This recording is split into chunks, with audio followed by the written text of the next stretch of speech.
सब लोग बोलिए हरे कृष्णा कृष्णा कृष्णा हरे हरे, हरे राम राम राम हरे हरे। श्रील प्रभुपाद की जय।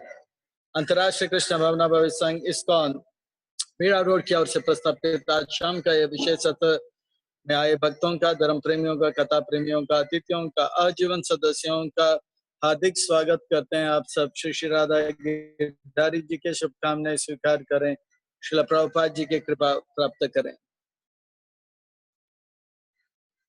गत सत्र में हम श्रवण करते आ रहे हैं श्रील प्रभुपाद जी किस प्रकार से पूरे विश्व में चैतन्य महाप्रभु का भविष्यवाणी पृथ्वी छेदन नगर अधिग्राम को पूरा करने में उन्हीं का हाथ है और उसमें लगे हुए हैं।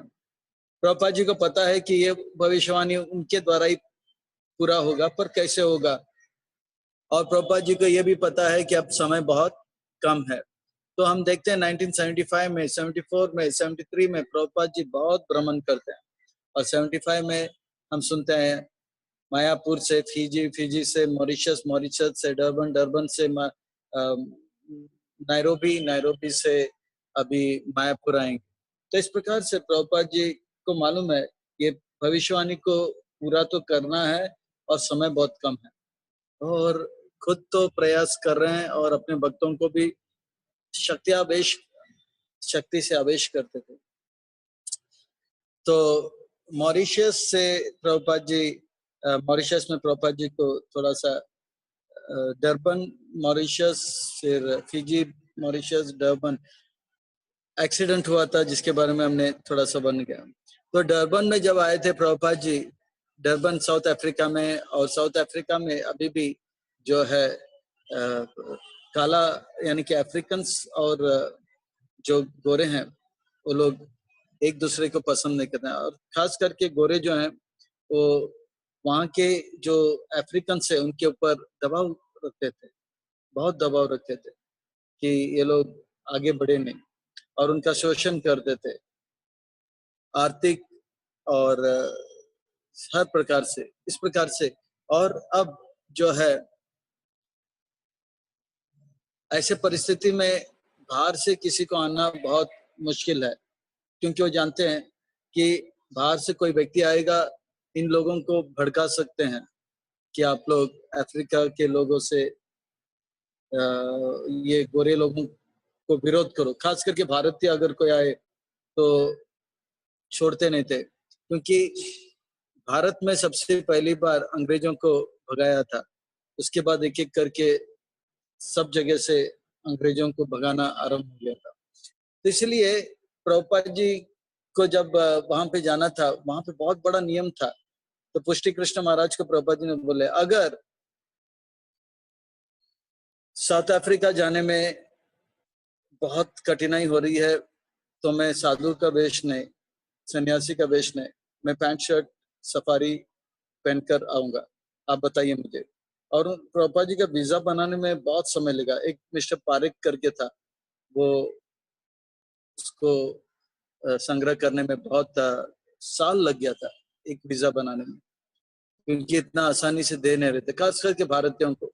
फिर भी चैतन्य महाप्रभु की भविष्यवाणी को, यह है प्रेम, यह है माधुर्य रस, यह है जैसे चैतन्य महाप्रभु पूरे भारत के भ्रमण किए थे राधा रानी के भाव में, इसी प्रकार से प्रभुपाद जी पूरे विश्व में भ्रमण कर रहे हैं राधा रानी के अनुयायी के रूप में। तो दरबन में प्रभुपाद जी आए, पुष्ट कृष्ण महाराज ने बोला कि कोई बात नहीं प्रभुपाद जी आप आइए, सन्यासी के वेश में ही आइए। तो प्रभुपाद जी गए वहां पर।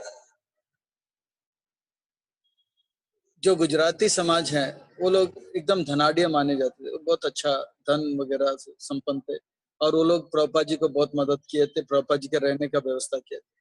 फिर दक्षिण भारत के लोग भी डरबन के एक साउथ अफ्रीका के एक स्थान पर थे, तो वो लोग पर थोड़ा आर्थिक परिस्थिति कम था।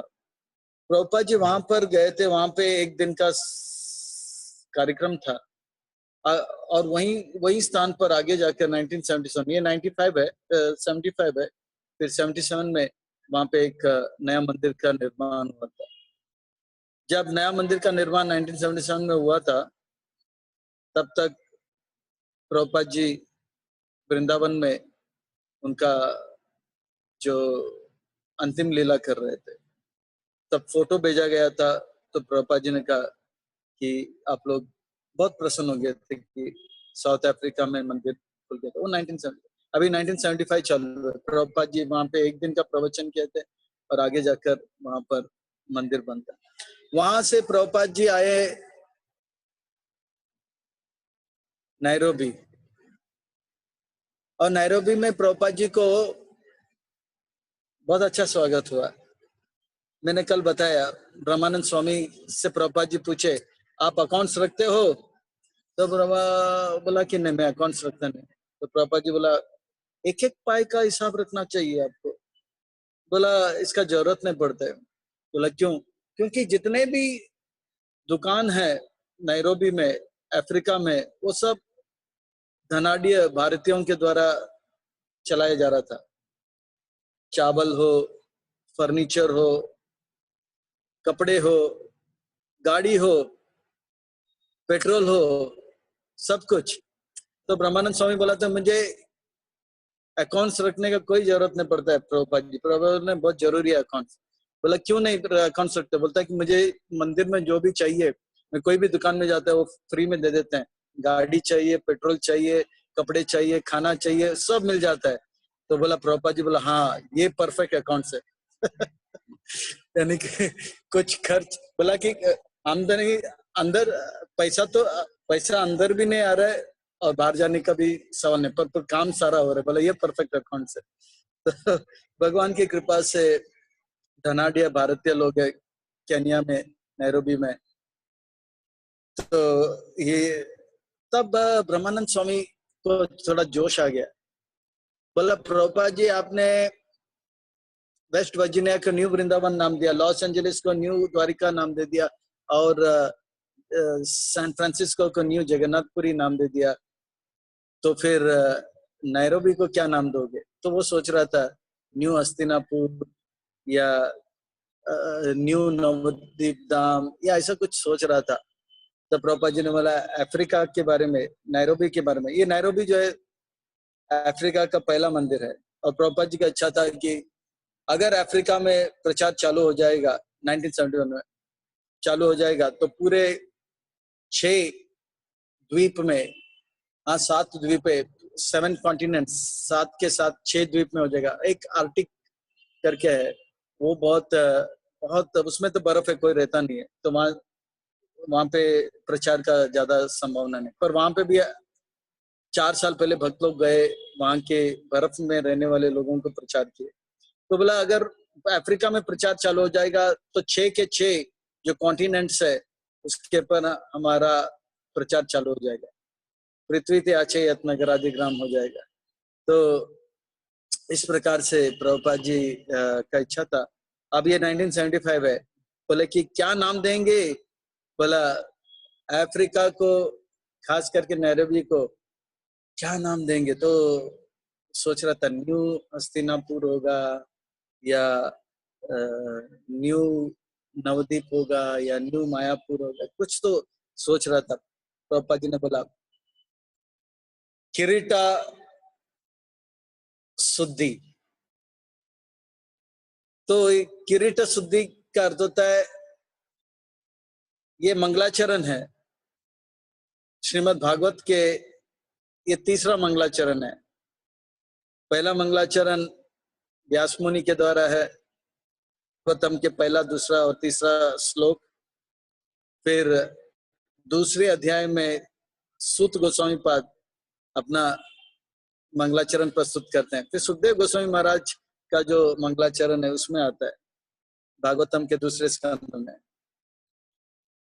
किरीट हून आंध्रा प्रभा विष्णुवे नमः करके, बहुत सुंदर श्लोक है। जो भी गिरे हुए पतित लोग हैं, मनुष्य का अर्थ होता है जो वर्णाश्रम का पालन करते हैं, ब्राह्मण, क्षत्रिय, वैश्य, शूद्र। इसके नीचे जो भी हैं यवन और मलेच्छ, ये सब मनुष्य में गिनती नहीं आता है।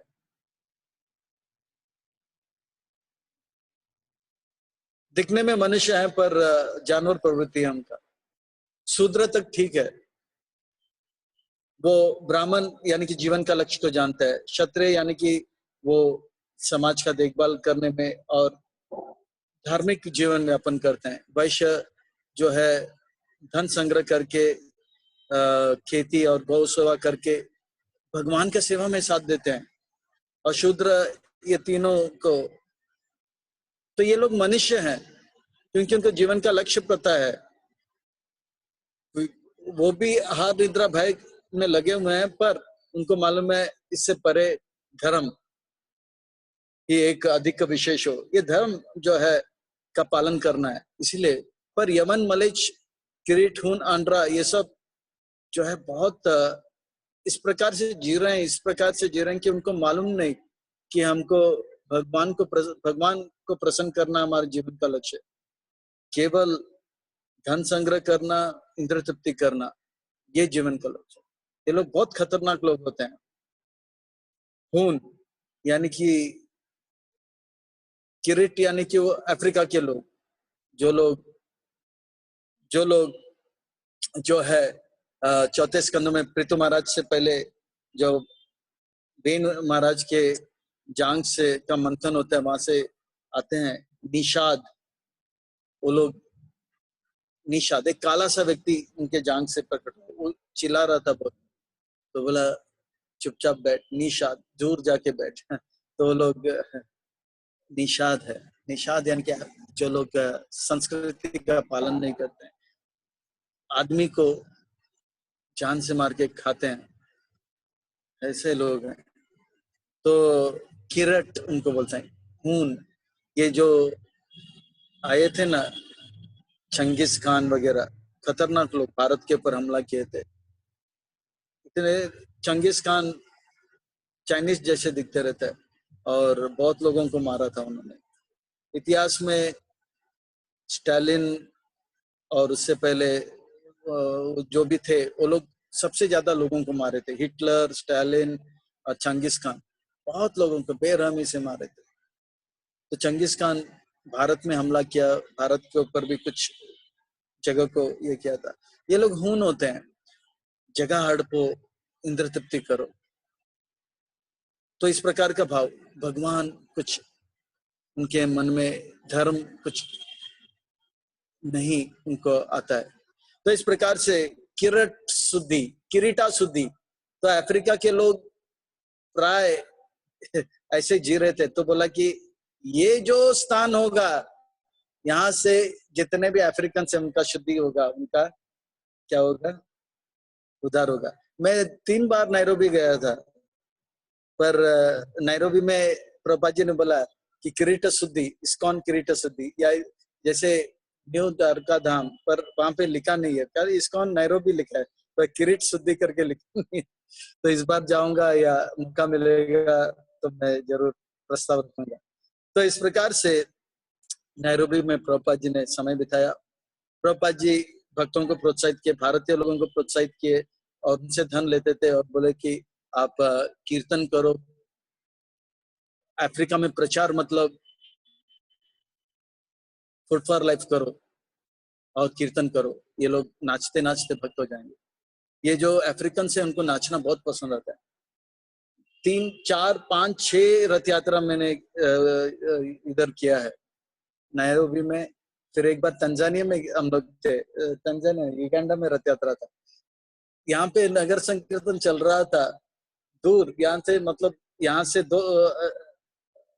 50 मीटर दूर हॉस्पिटल है, तीसरे मंजिल में एक लड़की नाच रही थी। यहाँ पे कीर्तन हो रहा था और वो वहां पे नाच रही थी। ये लोग बहुत पागल होते हैं, म्यूजिक आ गया तो नाचना चालू करेगा, कोई भी म्यूजिक हो। तो प्रभुपाद जी बोले आप खाली एक बड़ा हॉल में कीर्तन करो, पूरा हॉल भर गया था। फिर ग्रंथ वितरण, बुक्स डिस्ट्रीब्यूशन हुआ था। तो ये नैरोबी में प्रचार जोरदार हो गया और प्रभुपाद जी बहुत पसंद थे और उसका नाम दिया किरीट शुद्धि। और वहां पे एक माताजी सेवा करने लगी, बालिका है, उसका नाम था यशमी बख्शी। बख्शी यानी कि मुझे लगता है पंजाबी का होगा। यशमी बख्शी जो थी, प्रभुपाद जी से बहुत प्रभावित है, प्रभुपाद जी की सेवा में फूल लेकर आती थी हमेशा, ऐसा ऐसा। तो लास्ट दिन जब प्रभुपाद जी वापस जा रहे थे कहाँ पे एयरपोर्ट, यहाँ से मायापुर जाना था, नैरोबी से मायापुर जाना था। तब प्रभुपाद जी जो है के लिए वो फूल लाया था, बहुत सारे फूल। पर प्रभुपाद जी को एयरपोर्ट जाने का समय हो गया था और सारे सन्यासी उनसे बात कर रहे थे। वो फूल प्रभुपाद जी के पीछे खड़े होकर देने के लिए थे। तो फिर प्रभुपाद जी देख ही नहीं रहे, सोचा कि अब प्रभुपाद जी देखेंगे नहीं। तो प्रभुपाद जी वो नीचे रखने ही वाली थी टेबल के ऊपर, तो प्रभुपाद जी उनके मुंह में फूल दिया। एक पीला कलर का फूल जो था प्रभुपाद जी ने लिया, और गुलाब, और उसको प्रभुपाद जी को फूलों में पीला रंग का फूल सबसे ज्यादा पसंद, फलों में प्रभुपाद जी को तरबूज पसंद है। प्रसाद में राइस दाल चपाती, गरम चपाती। एक बार हरिकेश महाराज को बोला कि बॉम्बे में, बोला इतना पढ़े लिखे हो, एक चपाती बनाना नहीं आता है। तो फिर खुद प्रभुपाद जी ने चपाती बनाया, उसको ये किया, और चपाती को उनके मुख में मैं बताया था इसलिए। तो यशमी बख्शी जो है, फिर प्रभुपाद जी उनको उनसे फूल लिया। फिर प्रभुपाद जी, क्या मैं आपका व्यक्तिगत, क्या मुझे आपका व्यक्तिगत सेवा मिल सकता है? जय श्री श्री राधा गिरधारी जी की जय, जगन्नाथ बलदेव सुभद्रा मैया की जय, श्री श्री गौरनिताई की जय। तो क्या मुझे आपका व्यक्तिगत सेवा मिल सकता है? Can I get your personal service? मुझे आपका व्यक्तिगत सेवा चाहिए। यानी कि प्रभुपाद जी बोलेंगे आप ये करो और वो चले जाएंगे। तो प्रभुपाद जी ने उनको देखा, क्योंकि पंजाबी है। प्रभुपाद जी ने बोला शादी के बाद, शादी के बाद। तो बोला, तो यशवी बख्शी ने पूछा शादी के बाद क्यों? नहीं, शादी क्यों? अभी ये ऐसा देश है, वहां पे अमेरिका का प्रभाव आने लग गया। तो बोला शादी क्यों? फिर प्रभुपाद जी देखा, ये छोटे से बालिका है, शादी क्यों? तो बोला, प्रभुपाद जी बोला आश्रय के लिए। तो फिर बोला, प्रभुपाद जी क्या मुझे आपका आश्रय नहीं मिल सकता? प्रभुपाद जी कुछ नहीं बोले, चलते गए। प्रभुपाद जी क्या मुझे आपका आश्रय नहीं मिलेगा? और चलते गए। फिर बाद में तीसरा बार प्रभुपाद बोला हाँ मिलेगा। फिर प्रभुपाद जी चले गए। तो यशमी बख्शी, ये माता जी कौन है मुझे ढूंढना पड़ेगा, अगले बार नैरोबी जाऊंगा तो मैं पता करूंगा कौन है ये यशमी बख्शी। तो प्रभुपाद जी फिर उन्होंने बोला कि जीवन में बहुत सारे संघर्ष आए, पर ये 2-3 पल प्रभुपाद जी के साथ बिताए, उनके जीवन का एक क्या है, अच्छे लम्हे माने जाते हैं। और उसको याद करते करते हर प्रकार के चुनौती को बड़े आसानी से पार किए। तो मुझे ढूंढना पड़ेगा ये यशमिन बख्शी कौन है। देखता हूँ, अभी जाता हूँ उमापति प्रभु से, आनंद प्रभु से पूछता हूँ। एक बार मुंबासा में, शायद मुझे लगता है 76 में प्रभुपाद जी मुंबासा जाएंगे, उसका बारे में बाद में बात करूंगा। तो फिर यहाँ से प्रभुपाद जी आ गए मायापुर। अब मायापुर में प्रभुपाद जी आए तो प्रभुपाद जी को थोड़ा चिंता होने लग गया। मायापुर में अभी बहुत सारा जमीन आ गया, एक बहुत बड़ा गेट बन गया, और प्रभुपाद जी के लिए लोटस बिल्डिंग बन गया था, और बहुत सुंदर व्यवस्था, फुट फॉर लाइफ चल रहा है। प्रभुपाद जी को ये चिंता रहा कि लोग क्यों नहीं आ रहे हैं, लोग क्यों नहीं आ रहे हैं। तो जननिवास प्रभु जो है, आज हेड पुजारी है, जननिवास प्रभु और पंकजांग्री प्रभु, ये 2 भाई हैं जुड़वे, लंदन से आए, इंग्लैंड से आए। प्रभुपाद जी का उनका आज्ञा है मायापुर छोड़ के कभी नहीं जाना, यहीं पे सेवा करें। अब दोनों पुजारी रहेंगे, और जीवन भर मानो या ना मानो पिछले 50 साल से वो मायापुर छोड़कर कहीं नहीं गए। एक आध बार जननिवास प्रभु आए, पर एक बार वो भी भक्तों का बहुत अनुग्रह जब हुआ, नहीं तो वो मायापुर छोड़ के कभी नहीं गए। मायापुर में आज भी जाओगे, जननिवास प्रभु और पंकजांग्री प्रभु ब्रह्मचारी है, और एकदम सरल व्यवहार है। कोई नया भक्त भी भगवत गीता क्लास देंगे तो बैठ जाएंगे, और शाम का भगवत गीता क्लास बंगाली में कभी कभी वो लोग भी देते हैं। लंदन के, पर बंगाली सीख लिया। तो तो जननीवास प्रभु से पूछे, ये जो मायापुर में लोग आना चाहिए, इस मायापुर को लैंड से, वाटर से, हवा से कनेक्ट करो ताकि लोगों को आने में सुविधा हो जाए। यानी कि जमीन से, पानी से और हवा से मायापुर को कनेक्ट करो।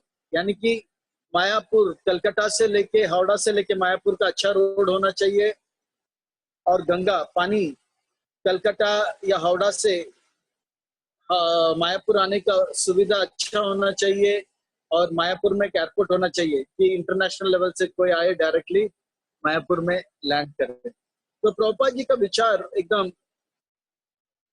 एकदम बड़ा विचार है, ताकि लोग आते रहे आते रहे आते रहे।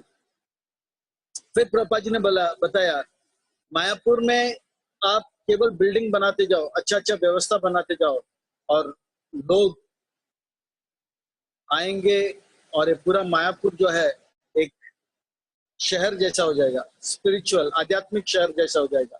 तब भक्त लोग सोच रहे थे, ये तो पूरा चावल का खेत थे, जहां देखो वहां चावल चावल चावल चावल, यहाँ पे बिल्डिंग और लोग कहाँ से आएंगे। तो प्रभुपाद जी ने खाली कहा, आप बिल्डिंग बनाओ। और आज 40 साल के बाद मायापुर में जगह नहीं है, लोग रहना चाहते हैं पर जगह नहीं है इतना।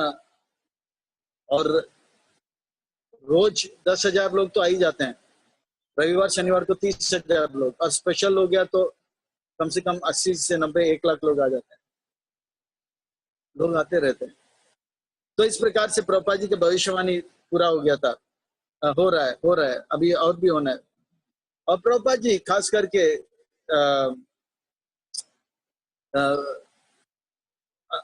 ये ये एक घटना है 1975 का, इसका मैंने पहले भी जिक्र किया था। विष्णुजन महाराज जो है वो अब न्यूयॉर्क से फ्लाइट से मायापुर आ रहे हैं सारे भक्तों के साथ।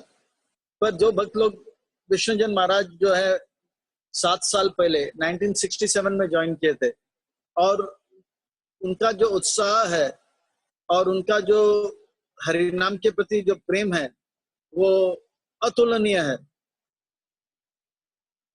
इतना कीर्तन में उनका मन है कि वो जो है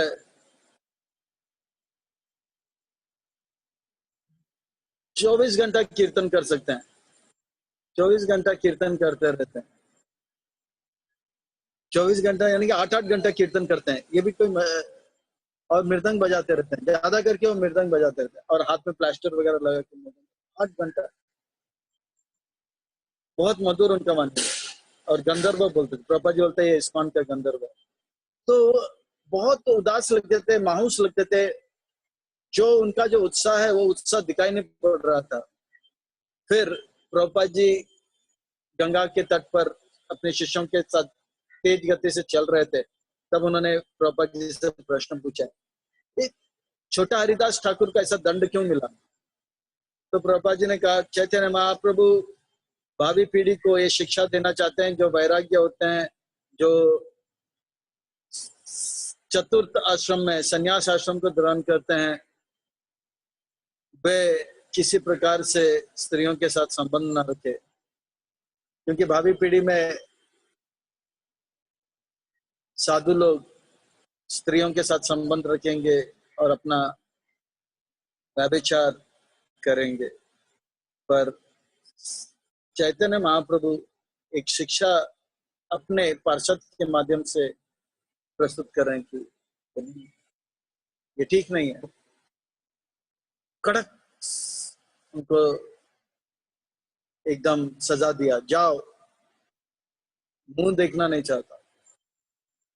छोटा हरिदास ठाकुर सब जानते हैं कथा को, वो त्रिवेणी में त्रिसंगम जो होता है वहां पे जाके आत्महत्या किया।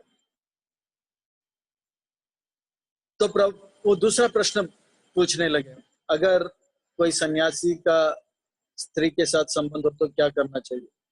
तो प्रभुपाद जी वही बता रहे थे, छोटा हरिदास ठाकुर जिस प्रकार से आत्महत्या किया, उसी प्रकार से उस सन्यासी को आत्महत्या करना चाहिए। जैसे ही बोला, फिर उसके बाद विष्णुजन महाराज पीछे मुड़ के चले गए। और उनका जो साथी था, जो विष्णुजन महाराज को बचपन से जानता था, दोनों बोलते ना बॉम्बे के भाषा में लंबटिया यार थे, थोड़े दूरी में रहते थे। विष्णुजन महाराज उनसे 6 महीने पहले जुड़ गए थे और विष्णुजन महाराज के कारण ये प्रभु जी भी भक्त बने थे। उनका नाम मैं कल बताऊंगा, समय नहीं मिला देखने के लिए। तो वो बोले कि विष्णुजन महाराज उसके बाद चले गए, पर ये उनके प्रभुपाद जी के पीछे पीछे चल रहे थे। बोला चैतन्य महाप्रभु को बहुत कड़क रहना पड़ा क्योंकि उनको आदर्श प्रस्तुत करना था। पर हमारे आंदोलन में आज के समय पर सन्यासी हैं और इस प्रकार का दंड तो मैं नहीं दूंगा, पर उनको सुधारने के लिए और बहुत सारा मार्ग हम बताएंगे। पर इससे पहले कि प्रभुपाद जी इन बातों को कहने वाले हैं, ये चले गए। और ये जो था उनका दोस्त, वो बोला कि मैं ढूंढूंगा कहाँ है विष्णुजन, कहाँ है विष्णुजन स्वामी, विष्णुजन स्वामी कहाँ है, और मैं उनको जाके बताऊंगा। और वो बता रहा था कि मैं विष्णुजन महाराज को कभी इतना उदास देखा नहीं। न्यूयॉर्क से जब आ रहा था बहुत उदास लग रहा था, तो क्या हुआ पता नहीं, पर ये प्रश्न से लगता है कि कुछ जरूर कोई स्त्री से बात किया होगा या कुछ तो हुआ होगा। तब बोला कि ठीक है, प्रभुपाद जी कह रहे हैं कि इतना बड़ा दंड तो प्रभुपाद जी नहीं देंगे। तो वो बोला कि विष्णुजन कहाँ है, तो दिखाई नहीं पड़ रहा। बोला कि मैं जाके ढूंढूं, बाद में मिलूंगा उनसे। आधा घंटे के बाद ढूंढा, आश्रम में नहीं दिखाई दे रहा। फिर सब भक्तों ने ढूंढा, कमाल कृष्ण महाराज, ये वो सब। पासपोर्ट उनका वहीं पर है, मतलब कहीं जा नहीं सकते हैं। तो फिर बाद में मैंने बताया आप सबको कि वृंदावन से कुछ साधु लोग आए थे दिल्ली में और बोले थे कि गोरा सा लंबा सा सन्यासी आया, पैसा दिया और नौका से डुबकी खुद ही मारा। तो इस प्रकार से विष्णुजन महाराज का प्रसंग भी इसी बार हुआ था। मायापुर में जो आप जब जाओगे नवदीप मंडल परिक्रमा में, रोज सुबह आप जाओगे, खास करके ठंडी के मौसम में पूरा चावल का खेती देखोगे। मायापुर पूरा बंगाल में, बंगाल एकदम चपटा है, पर सुबह सुबह क्या होता है, धुंधला सा रहता है, उसको फॉग बोलते हैं। जमीन से केवल 3 फुट ऊपर ऐसा लगता है कापूस कापूस कापूस बादल जैसा रहता है, बहुत सुंदर लगता है। और सूरज जैसे ही आता है, आधा घंटे के बाद ये सब कापूस दूर। तब प्रभुपाद जी एक दिन मॉर्निंग वॉक कर रहे थे, टक टक टक कर रहे थे, फिर देखा कि ये सब जो है किस प्रकार से धुंधलापन आया है।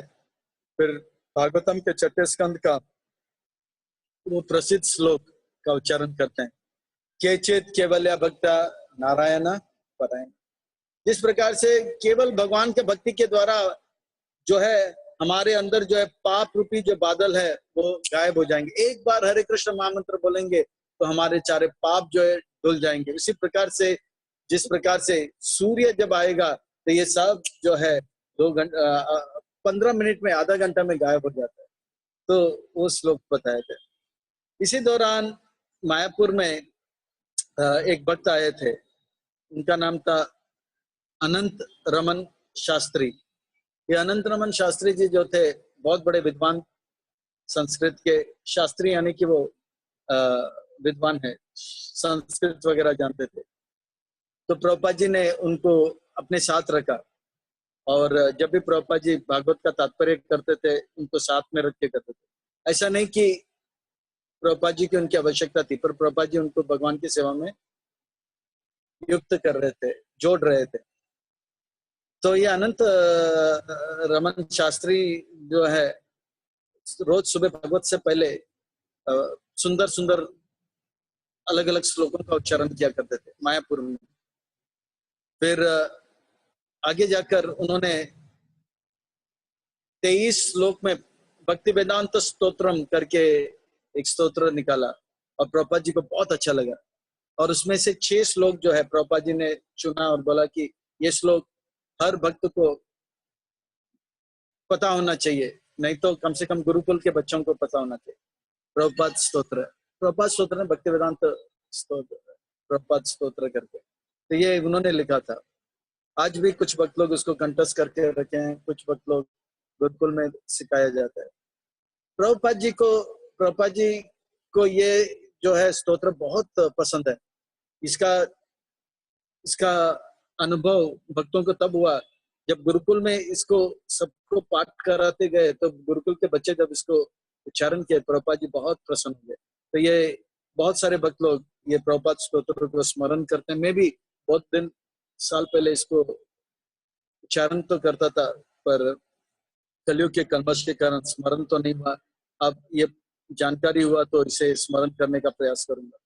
तो इस प्रकार से मायापुर में दीक्षा समारोह था।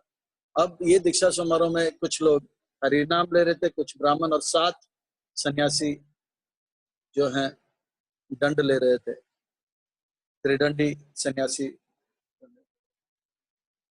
तो प्रभुपाद जी जैसे जैसे भक्तों को दीक्षा दे रहे थे, बड़ा प्रसन्न थे, एक एक को दीक्षा दे रहे थे ब्राह्मण। फिर सन्यासी जब दंड लेने आए, जो हरिनाम के लिए आ रहे थे उनको जपमाला दिया, जो ब्राह्मण के लिए आ रहे थे उनको आगे जाकर जनेऊ देते हैं, फिर सन्यासी को दंड दिए। और जैसे जैसे सन्यासी को दंड दे रहे थे, प्रभुपाद जी ने एक एक को एक एक देश में जाने के लिए कहा। सन्यासी का अर्थ होता है प्रचार करना। प्रचार सन्यासी जो है एक प्रचार का एक मूर्तिमान स्वरूप है। तो ये प्रभुपाद जी का दृष्टि है सन्यासी के प्रति। वैसे पूरा आंदोलन जो है प्रचार के लिए, गृहस्थ, ब्रह्मचारी, वानप्रस्थ, पर सन्यासी खास करके सबको प्रेरणा देने के लिए, उनका जीवन ऐसा है होना चाहिए कि वो प्रचार करे और सबको प्रचार करने में प्रोत्साहित करे। परमहंस परिवकाचार्य यानी कि हृदय से पवित्र रहें और शरीर से भ्रमण करते रहे। परिवकाचार्य परमहंस, ये इस प्रकार का भाव होना चाहिए। तो उस दिन जो भक्त कीर्तन कर रहे थे, गुरु वंदना, बहुत सुंदर गुरु वंदना, यानी कि जोश के साथ किया था। ऐसा गुरु वंदना किया, ऐसा गुरु वंदना किया। फिर प्रभुपाद जी दीक्षा समारोह पूरा हो गया, फिर अपने कमरे में थे। तमाल कृष्ण महाराज को प्रभुपाद जी ने भेजा था चाइना 1975 में, बोला कि आप चाइना जाओ। तो तमाल कृष्ण महाराज अब प्रभुपाद जी से मिलने जा रहे हैं, प्रणाम करने के लिए। प्रभुपाद जी दंडवत प्रणाम करके और उनसे आशीर्वाद लेने के लिए। तो ये भक्त जो गुरु वंदना गाया था उनको भी साथ में लेकर गए थे। तो प्रभुपाद जी बड़े प्रसन्न थे। तमाल कृष्ण महाराज को आशीर्वाद देने से पहले वो भक्त को देखा, बोला इस प्रकार का आप अगर गुरु वंदना उत्साह के साथ करोगे, पूरा विश्व के लोग आपके पीछे पीछे कृष्ण भक्ति में जुड़ जाएंगे। यानी कि प्रभुपाद जी उत्साहित कीर्तन को बहुत प्रोत्साहित करते थे। बॉम्बे में भी वो दीनानाथ प्रभु जब कीर्तन कर रहे थे, प्रभुपाद जी बोला कि और कीर्तन करो।